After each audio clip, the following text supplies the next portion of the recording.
Free up space.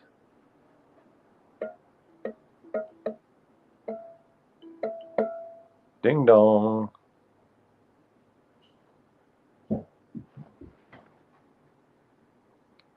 But don't. Hey, everybody.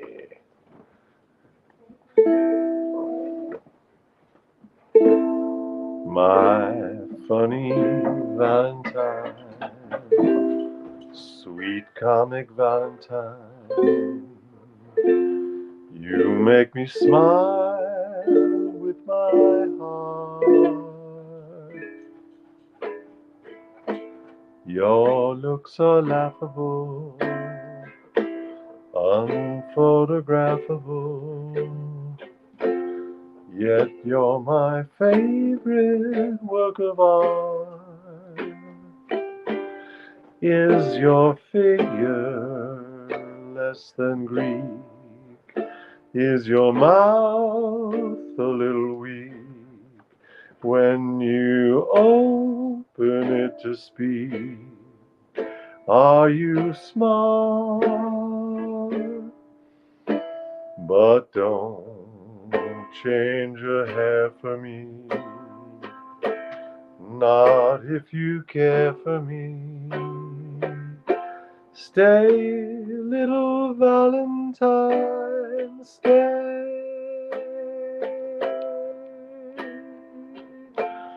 Each day is Valentine's Day. I have a boo-boo on my thumb. I can't strum like I normally do. I'll tell you the story of how I got that little boo-boo on my thumb today. It's not a big deal.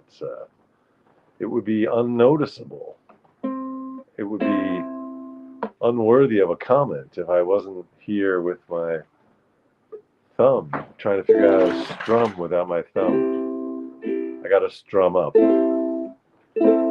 My funny Valentine, sweet comic Valentine, you make me smile with my heart. Your looks are laughable, unphotographable, yet you're my favorite work of art. Is your figure less than Greek? Is your mouth a little weak when you open it to speak? Are you smart? But don't change a hair for me, not if you care for me. Stay, little Valentine, stay.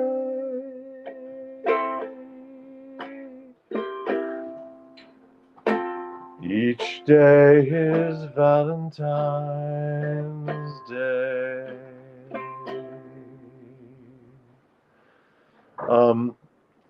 Yes, a plectum. Astral Shoals says, I need a plectum. I do need a plectum. A plectum, that's such a great word. No one ever says the word plectum. Oh boy, I tried to hide the loud bones that the dogs were playing with, but I only found one of them. And Hildy just found the other one. All right. Maybe she'll play with it quietly. Anyway, a plectum. If you play the harpsichord, you know the harpsichord, which is like it looks like a piano, but it doesn't play loud and soft. It's just a one volume pluck. It's a plucked instrument. It has a plucker. A plectum is a plucker. And the plectum, if you look at it, it's crazy. If you go and look inside a harpsichord, you see there's actually the talon of a bird. That's what they used as the mechanical. I mean, I'm sure that these days, if they make a harpsichord, they have a way of using some synthetic material. But in those original harpsichords, there was an actual, basically the talon, the nail, the claw of a bird. Crazy. So a plectrum. I could use a plectrum tonight. Oh, I guess maybe there's a plectrum. Is that what they also call the ones like guitar players who slide a thing on their? All right, Hildy, we're putting this. We're hiding the bone. We're hiding the bone behind the complete works of Sigmund Freud. That's where we're putting it. Sorry, Hildy. Let's see how that goes. Yeah, I've seen guitarists or banjo players. They put on that little plastic ring that has a little thing on it. It's like a ring with a pick. Hey, Gordon, what's up? That was Richard Rogers' song, My Funny Valentine. Words by Lorenz Hart, 1937.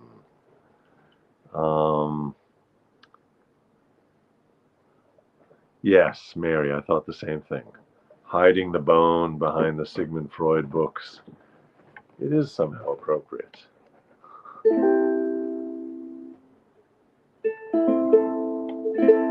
Okay, guys, come on. Don't disturb the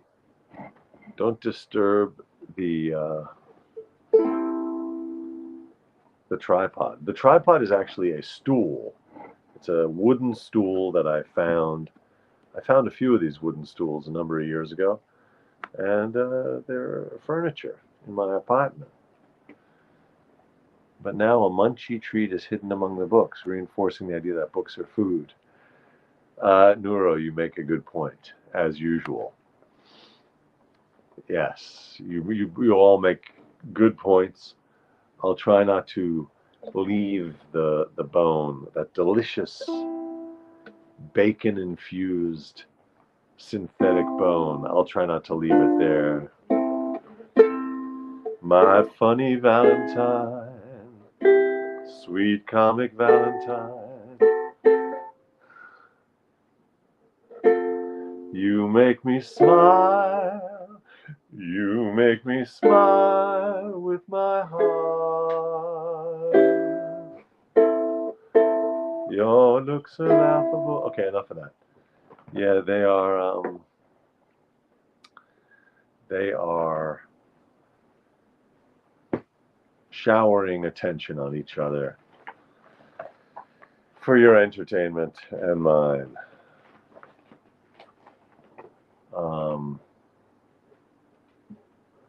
I was listening to that song today, Exactly Like You. It's a beautiful song, and I thought maybe I would be able to learn it and do it on the show.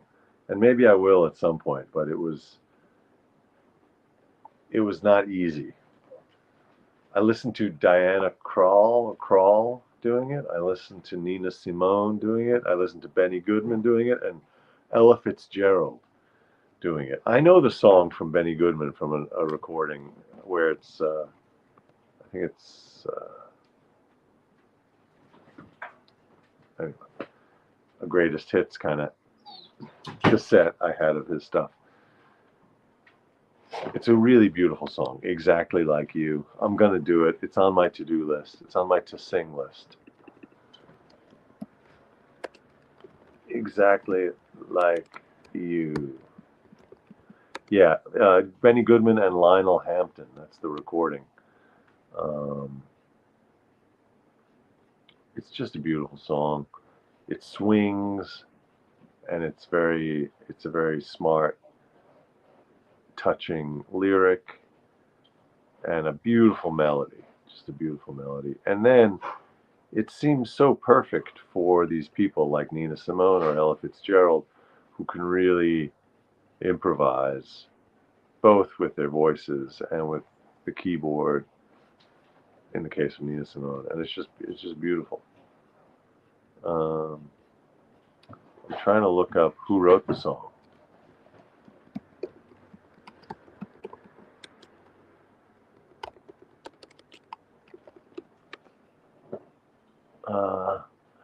Dorothy Fields wrote, it sounds like Dorothy, oh, Jimmy McHugh, yeah, Jimmy McHugh and Dorothy Fields, published in 1930. So, song and music written by Jimmy McHugh and lyrics by Dorothy Field, published in 1930. The song was introduced by Harry Richman and Gertrude Lawrence in the 1930 Broadway show Lou Leslie's International Review, which also featured McHugh and Field's song On the Sunny Side of the Street. So that's a song we've done. So that's from the same show, same year. The many, many versions of this song: Ruth Edding, 1930, Louis Armstrong, Count Basie, Django Reinhardt, Dizzy Gillespie, Bing Crosby, Aretha Franklin, Nina Simone, Sam Cooke. It just goes on and on. Willie Nelson, Frank Sinatra, Frank Stallone, Regis Philbin. Regis Philbin put out an album 20 years ago called When You're Smiling. Huh. I didn't know Regis was a singer. Yes, Neuro, good idea. I will pair those two songs together once I've learned how to play this one on the ukulele. When I just strummed along with it with the chords from this website, which is what I do with songs that aren't in my book, from ultimateguitar.com. It just didn't sound like the song, so I don't know what was going on, but I'll keep trying to figure it out. I hope everyone had a good weekend. We got some good news about our fundraiser on Thursday night. The total is now up to 31,000. So we were at around 26, 27, whatever it was. We're up to 31,000 in donations. The event was called A Bridge to Victory, and there were promotional gifts available for donors of $250. You could win a David Feldman Show mug, worst case scenario mug, that shows the worst case scenario as he paints it of getting 270 electoral votes for Kamala. Yes, Dad, you asked for the thumb story. You make a good point. I said that I would tell you how I hurt my thumb, and I haven't told that story yet. That's called foreshadowing. It's called dramatic tension. It might even be a cliffhanger if I don't end up revealing it. No, I'll reveal it. It's not that elaborate a story, but ba ba da da da da da da da da ba ba dee da da da, exactly like you. Don't know why. Ba da da da. Wa ba ba ba ba da da. Exactly like you. Uh-oh, we have a close-up of an ear cleaning. We have a close-up again of the ear cleaning. All right, guys. Go do your ablutions elsewhere. This is an ablutions-free show. So, donors of $250 would win. It's not exactly winning. It's not like a sweepstakes. It's just like when public radio does a fundraising drive, and then they have little gifts to induce you to give a little more money.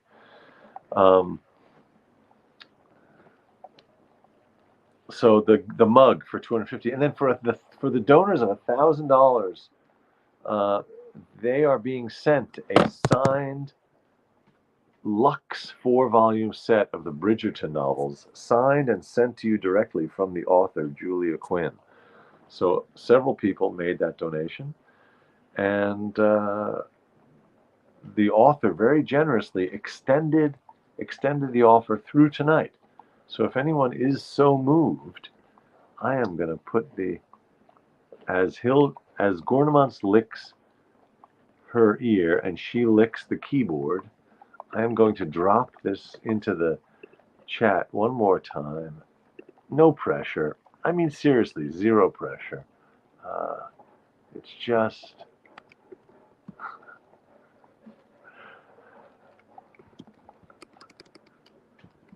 It's just that we put all this effort into the thing. We want to raise the maximum amount of money possible. It goes to very good organizations. We can promise that. Possible. Here goes. There it is. If you donate $250, you can get the mug, and if you donate 1,000, you can get that signed 4-volume set, the Lux 4-volume set of the Bridgerton novels. I know I'm repeating myself, but you know, that's life. Sometimes things get repeated. In fact, there are expressions, I think, in many languages uh, about the fact that there's nothing new under the sun. That's the expression. There's nothing new under the sun.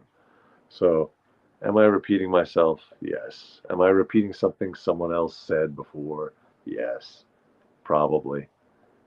Um, Astral says, I do my daily ablutions from the bottom of a pond. That is, that's intriguing. Is the pond frozen?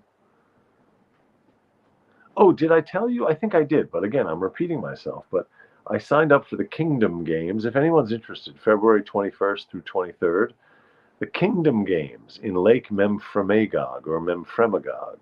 Lake Memphremagog or Memphremagog. I don't know how to say it. Lake Memphremagog. Oh, that's right, Dawn. For the $1,000, instead of choosing the Lux 4-volume set of the Bridgerton novels, you could choose having David Feldman live in your basement or live in your closet for a week. That was the alternate gift with purchase or gift with donation. So I signed up for these Kingdom Games. The water is cold. It takes place the last or second to last weekend of February. And it's a cold water swimming festival. It's supposed to be kind of like a party. Um, they cut a 25-meter swimming pool into the ice. The ice, I'm told, is about 10, 12 inches thick at that point. The water is 31 degrees, I'm told, which seems to defy science. But, you know, water, it doesn't, like a big body of water doesn't instantly become all ice at 32 degrees. So the water can actually be 31 degrees. Maybe because there's some impurities in it. In any case, I signed up for 3 events. On the Friday, I'm doing the 200-meter. I mean, I'm going to try to do the 200-meter freestyle, which would be eight lengths in that 25-meter ice pool. And then on Saturday, I'm signed up to do the 50-meter freestyle.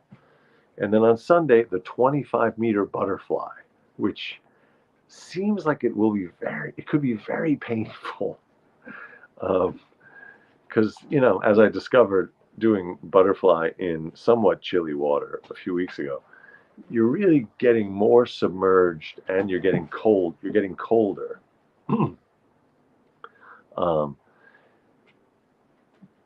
So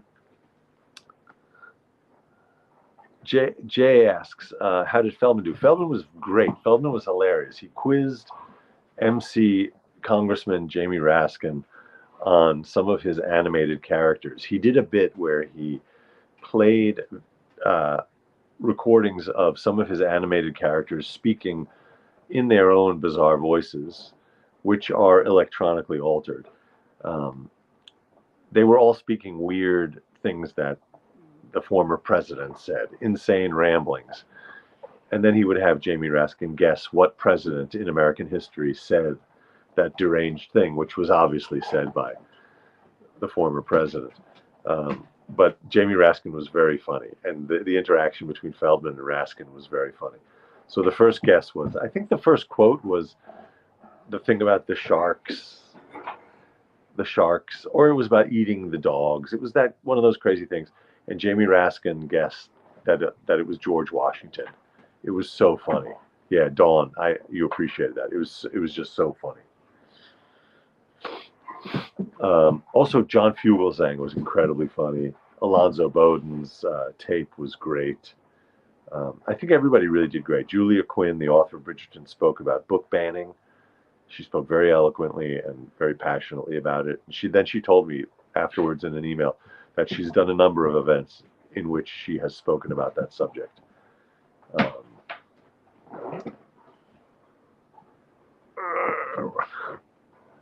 Don't know why.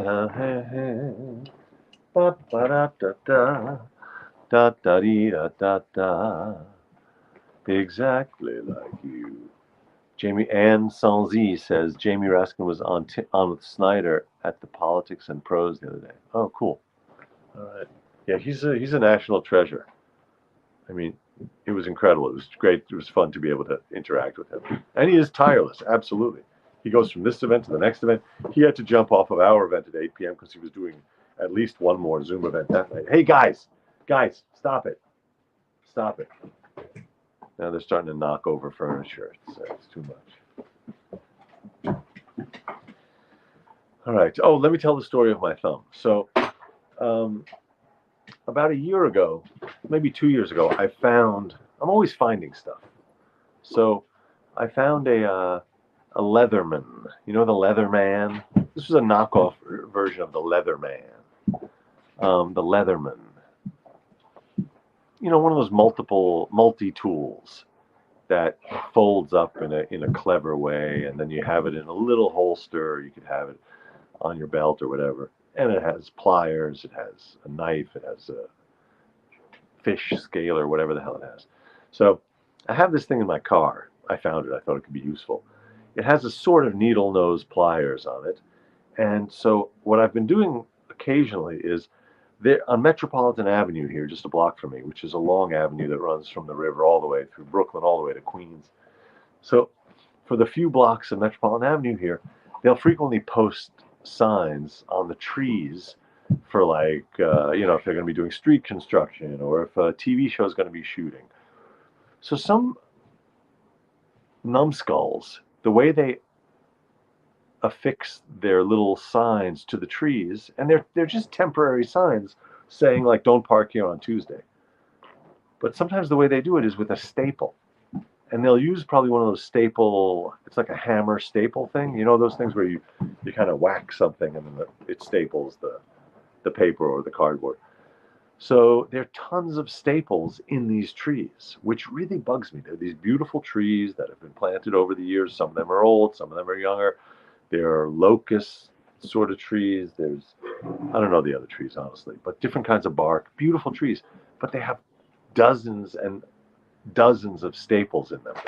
So what I did this evening is I got out my Leatherman, the Leatherman, my knockoff Leatherman multi-tool, and I just made my way down the block, removing all the staples from these trees. But some of the staples are 3 or 4 seasons old, so they've grown into the tree, so they're kind of covered. Like the ones that are in the last couple of years, you can just use the pliers right against the staple and yank it out. You can get a grip and yank it out. Guys, hey, knock it off. Knock it off. Stop. But the staples that have been in for a few years and are buried because the bark has grown over them, I took the knife out to kind of shimmy them. I should have done that I should have brought a screwdriver with me. That would have been a safer way to do it because you don't need anything sharp. In any case, I noticed as I was making my way down that there was a little bit of blood. And so it was a self-inflicted wound. It was me using that little knife to shimmy the staple a little bit out so that I could, trying not to damage the bark too much. So that's all it was. But it happens to be the spot on the pad of my thumb exactly where I would pluck or strum. Staple remover. Oh yeah, those things are good. But no. The pliers is what you need to get it out of the bark. A staple remover wouldn't work because, if you ever try to remove a staple that's been in a tree for a year or two, you would see why. It's flush. Maybe a staple remover would work. Da da da da da da da da da. Stop stapling the trees. Yes, JX. That's the answer. That's the answer. Ba ba da da da da. It's not the staple guns that hurt people. It's bad guys with staple guns. It's not the staple guns that hurt trees. It's bad guys. The only way to stop a bad guy with a staple gun is a good guy with a staple gun. Oh, you're right. They're probably using those staple guns that are kind of like you grab them as opposed to the ones that are like staple hammers. Oh, Dawn says that there's a kind of staple remover used in upholstery. Okay, that might work. Call the cavalry. I think that would have been excessive. Yeah, that would have been overkill. But I really felt, I can't tell you how satisfying it is to do that, to remove those staples. It feels like it's a simple thing to do, improving the world. Oh, JX says, oh crap, tetanus? No, no tetanus. The staples are you licking the mouse pad? Um, no, because the staple didn't get in my finger. It was just a little scrape from the knife on my multi-tool, my knockoff Leatherman.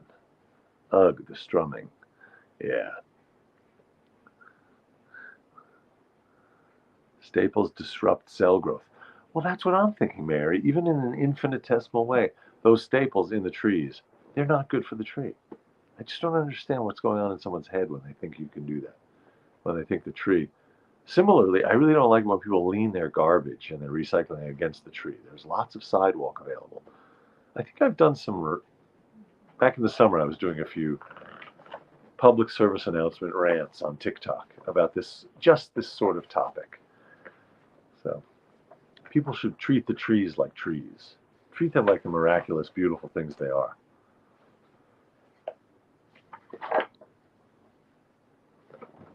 Oh, this is a song that was written about my thumb injury.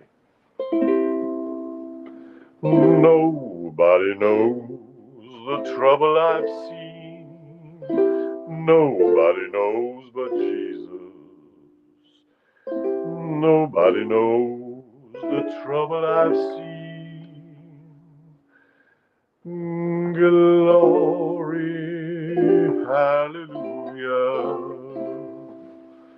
Sometimes I'm up, sometimes I'm down. Oh, yes, Lord. Sometimes I'm almost to the ground. Oh, yes, Lord.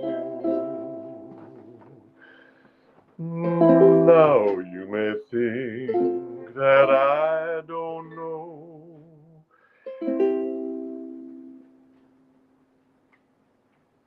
That's not how the song goes. Nobody knows the trouble I've seen. Nobody knows but Jesus.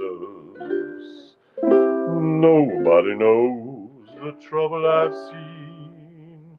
Glory, hallelujah. Now you may think that I don't know. Oh, yes, Lord. But I've had troubles here below. Oh, yes, Lord. Nobody knows the trouble I've seen. Nobody knows but Jesus. Nobody knows the trouble I've seen. Glory, hallelujah. Glory, hallelujah, etc. That is an African American spiritual. That's how it is described.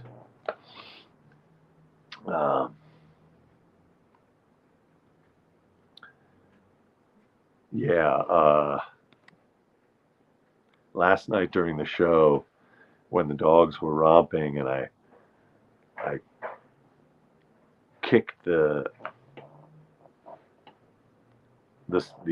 synthetic crate. I kicked it over to give Hildy access to the ball.